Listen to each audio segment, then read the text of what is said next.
एक गांव में एक किसान रहता था। एक बार उसे कहीं से बाज का एक अंडा मिला। उसने वह अंडा मुर्गी के अंडे के साथ रख दिया।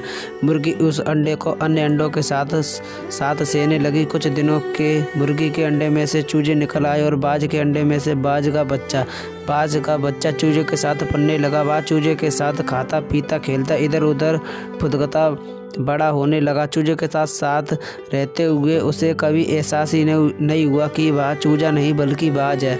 वह खुद को चूजा ही समझता था और हर काम उन्हीं की तरह करता था। जब उड़ने की बारी आई तो अन्य चूजों की देखा देखी वह भी थोड़ी ही ऊंचाई तक उड़ा और फिर वापस ज़मीन पर आ गया।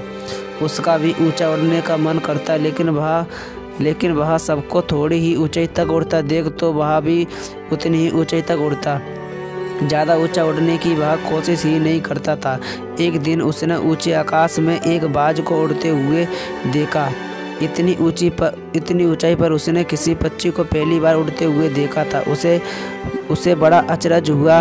उसने चूजों से पूछा, वो कौन है भाई जो इतनी ऊंचाई पर उड़ रहे हैं? चूजे बोले, वो पक्षियों का राजा बाज है। वह आकाश में सबसे ज़्यादा ऊंचा उड़ता है। कोई दूसरा पक्षी उसकी बराबरी नहीं कर सकता, इसलिए मैं उसके जैसा उड़ना चाहूँ। तो बाज के पूछा, कैसे बात करते हो? मत भूलो तुम एक चूजे हो। चाहे कितनी ही कोशिश कर लो, बाज जितना नहीं उड़ पाओगे।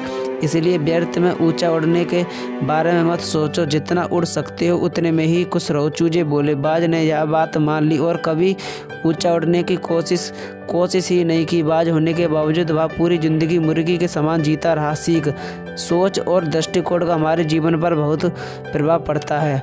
हम सभी क्षमता और संभावनाओं से परिपूर्ण हैं। चाहे हम कैसी भी परिस्थिति में क्यों ना, हमें आवश्यकता है अपनी क्षमता पहचानने और अपनी सोच तथा दृष्टिकोण को व्यापक बनाने की। हम स्वयं को चूजे समझेंगे तो चूजे ही बनेंगे और बाज समझेंगे तो बाज बनेंगे। खुद को कम ना समझे, अपनी क्षमता को सीमित ना करें, बाज बने और जीवन में ऊंचाई उड़ान भरे। दोस्तों, स्टोरी अच्छी लगी तो स्टोरी को लाइक, चैनल को सब्सक्राइब।